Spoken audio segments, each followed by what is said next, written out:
Hello mga katigangers. Nakaluto na ako. Ito yung para sa anak ko na. Tipid-tipid tayo ngayon. Kasi pag sa labas ka kakain, ay daan-daan. Mabayaran mo. Ito yung yung prutas niya. Ito dalawa lang. Hindi ako nabinigyan ng Kasi akong kumakain ng avocado. Siya hindi masyado kumakain. Itong iinumin niya, pagpipilian niya ay parehas na galing Pilipinas ito. Philippine made ito. Kaya binibili ko kasi Pilipinas. Ayan. Product of the Philippines. Ito masarap ito. Talagang walang hindi galing sa concentrate. Talaga walang inalong tubig. Kaya masarap.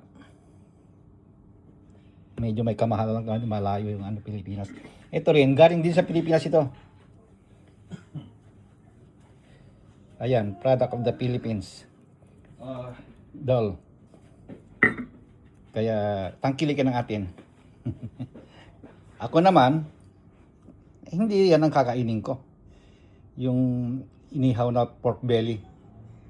Yung doon sa labas. At saka magluluto ako ng isda. Ito, giant bangos. Ayan. At saka ito yung kakainin ko.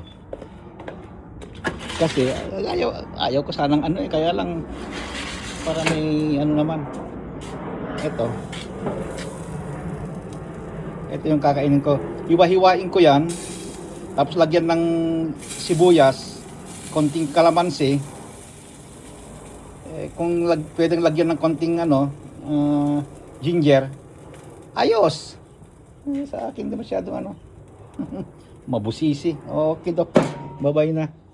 At kukuha ko ng kalamansi dahil marami pa naman kakalamansian ko. Ayan, eto, hitit na naman ang bulaklak.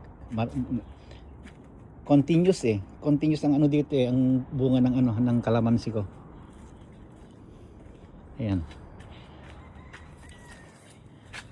Marami pang Kung sipagin ako, magdadala ako sa trabaho ko kasi may bibigyan na naman doon, magbibigay ako.